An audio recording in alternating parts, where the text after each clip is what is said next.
आजकल सोने की कीमतों में इजाफे की बाज़गश्त सुनाई दे रही है और हर गुज़रते दिन के साथ सोने की कीमतों में इजाफा देखने में आ रहा है और ये इजाफा आलमी मंडी से लिंक करता है। चूँकि आलमी मंडी के अंदर इस वक्त गैर यकीनी की सूरत हाल है, इंटरनेशनल सतह पर सोने की ख़रीदारी भी बढ़ी है। अमेरिका और ईरान के माबैन जो तनाव है उसके असरात भी सोने की तजारत पर मुरतब हो रहे हैं। इन हालात में लाहौर शहर का बासी ये सोचता है कि क्या मैं सोने पर सरमायाकारी कर सकता हूँ। अगर मेरे पास 5 से 10 लाख रुपए या 20 लाख रुपए पड़े हैं तो क्या मुझे इस वक्त सोने पे सरमायाकारी कर लेनी चाहिए, कब तक करनी चाहिए और कब पैसे जो हैं वो सोना बेच के विड्रॉ कर लेने चाहिए कि कहीं बड़ा नुकसान ना हो जाए। इन सारे सवालों के जवाबात के लिए हम इस वक्त गोल्ड मार्केट के अंदर मौजूद हैं और ताहिर भट्टी साहब से बात करेंगे जो जनरल सेक्रेटरी हैं लाहौर सराफा ज्वेलर्स एसोसिएशन के। भट्टी साहब, आजकल मेरे समेत हर बंदा ये सोच रहा है कि मैं सरमायाकारी कर लूँ गोल्ड के अंदर, करूँ ना करूँ, अगर करूँ तो मुझे कब विड्रॉ कर लेने चाहिए अपने पैसे, और बताइएगा क्या रुझान आता है। बिस्मिल्लाहिर्रहमानिर्रहीम। जी शहजाद भाई, बिल्कुल आपकी बात बहुत अच्छी है कि आया कि इसमें गोल्ड में इन्वेस्टमेंट करनी नहीं चाहिए, नहीं करनी चाहिए। बिल्कुल 100% करनी चाहिए। मैं शुरू से कहता आ रहा हूँ, तकरीबन कई सालों से कहता आ रहा हूँ कि खुदारा पेपर मनी मत रखें, गोल्ड में आप इन्वेस्टमेंट करें। गोल्ड आपको रिटर्न देगा, अच्छा देगा, सबसे बड़ी सेविंग आपकी, और उसमें आके लोगों ने बहुत फ़ायदे भी उठाए हैं और आज भी। मेरा सवाल है यहाँ पे, मैं आपको रोकूंगा। आम आदमी के जहन में सवाल आता है जिसके पास 5, 10 लाख 20 लाख रुपए पड़े हैं, वो सोचता है कि मैं आज चलें, आपने कहा मैं इन्वेस्टमेंट कर लेता हूँ, तो ये इन्वेस्टमेंट जो है वो कब तक हम सस्टेन कर सकते हैं, कब तक इसको रोक सकते हैं, अपने पास गोल्ड लेके रख सकते हैं। कहीं ऐसा तो नहीं कि अगले महीनों के अंदर गोल्ड रखा हुआ हो, बहुत बड़ा लॉस हो जाए। कब तक इन्वेस्टमेंट को रोका जा सकता है इस पर? देखिए शहजाद भाई, इसका मैं आपको ये जवाब दूंगा कि इस वक्त हमारे जो यहाँ पे रेट जा रहा है ना गोल्ड का, वो अंडर कॉस्ट है। क्यों कि हमारा जो रेट टैली करता है वो दुबई के साथ करता है। दुबई में इस वक्त अभी मैंने सुबह कैलकुलेशन निकाली है, 5,80,000 रुपये रेट बनता है पाकिस्तानी करेंसी के हिसाब से, जबकि हमारे यहाँ पे 5,30,33,000 रुपये गोल्ड है। इट मीन्स कि सबसे पहले तो हमने उस बॉर्डर को क्रॉस करना है या उस बॉर्डर के लेवल पे जाना है। फिर आप कह रहे हैं कि अंडर कॉस्ट है, सोना भी अंडर कॉस्ट है, 50,000 फी तोला के करीब। अगर हम इन्वेस्ट करते हैं तो एटलीस्ट वो एक बैरियर तो है, 580 वाला तो भी है, वो तो भी उसको क्रॉस करना है या उस लेवल पे तो अभी जाना हमने, तो उसके लिए महीना लग जाए, 1.5 महीना लग जाए, 2 महीने लग जाए। उसकी वजह ये है कि यहाँ पे अभी लोगों के पास इतना कैश नहीं है, इन्वेस्टमेंट बहुत बड़ी है, लोगों के पास इस वक्त परचेजिंग पावर नहीं बन रही।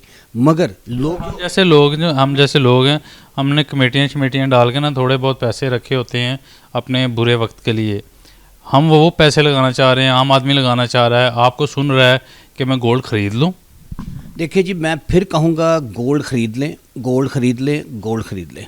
ये कभी आपको नुकसान नहीं देगा। फॉर द टाइम बीइंग ये नीचे आता ज़रूर है, मगर उसने जो हाई लगाया होता है ना, उसने उसको भी क्रॉस करना होता है। मगर इस वक्त चूँकि गोल्ड का रेट बहुत बढ़ गया हुआ है, 10, 15, 20 लाख रुपया गोल्ड के लिए कुछ भी इन्वेस्टमेंट नहीं है। ठीक है, अगर आप सपोज़ 5 तोले सोना ख़रीदते हो तो उसमें आपको पता कम से कम 25-26 लाख रुपया होना चाहिए। बिल्कुल होना चाहिए। ठीक है, ठीक है। मैं आपसे एक और चीज़ भी जानना चाहूँगा कि आलमी मार्केट का अगले दिनों में, अगले हफ्तों में, अगले महीनों में रुझान क्या है। बड़ी गैर यकीनी सी हम देख रहे हैं, अमेरिका जो है वो अपनी बंदूकें लेके ईरान के इर्द गिर्द आ गया है, बड़ा तनाव है। जो ये कीमती धात है सोना, इसकी ख़रीदारी बड़ी आलमी सतह पर, चाइना भी जो है वो भी ये धात जो है वो इकट्ठी कर रहा है। तो आलमी मंजरनामा क्या देख रहे हैं अगले महीनों में? देखिए जी, आलमी मंजरनामा तो मैं ये देखने में आ रहा है कि मेरा ख्याल ये 6,500 तक डॉलर फी ऑन्स पे ज़रूर जाएगा ये गोल्ड। और मुकामी करेंसी में ये कम से कम 6+ तो होना ही होना, वो तो समझे हो गया। ये 7 को भी टच कर सकता है सर। मैं दूसरे लफ्ज़ों में एट द कंक्लूजन मैं ये कहूँगा कि गोल्ड की कोई लिमिट नहीं है। मैं आपको सही बात बताऊं, ठीक है, जो बंदा लॉन्ग टर्म प्लानिंग करता है, जिसके पास सब्र है, या वो सरप्लस अमाउंट लेके बैठा हुआ in shape of paper money, वो 100% इसमें इन्वेस्ट करें। मगर आजकल क्या हो रहा है कि आजकल चूंकि चांदी का रेट इस वक्त। अच्छा, चांदी की आपने बात छेड़ी, मेरे जहन में ये क्वेश्चन था, अभी आ रहा था कि आपको चांदी का पूछूं। चांदी की तो बेकदरी हमने पाकिस्तान के अंदर देखी है, आज वो भी 17,000 प्लस पे खड़ी है। तो मुझसे बहुत सारे दोस्तों ने पूछा चांदी पे इन्वेस्टमेंट कर लें, मैंने कहा यार मैक्सिमम पे तो चली गई है, आप इस पे क्या इन्वेस्टमेंट करें? क्या मशवरा देते हैं उन दोस्तों को? देखें, 1981 की बात है, चांदी ने पहले खिलाया हमें, उसके बाद लोगों ने बहुत बड़ी इन्वेस्टमेंट की, सारे के सब डूब गए। दूसरी दफ़ा फिर खिलाया, फिर लोग डूब गए।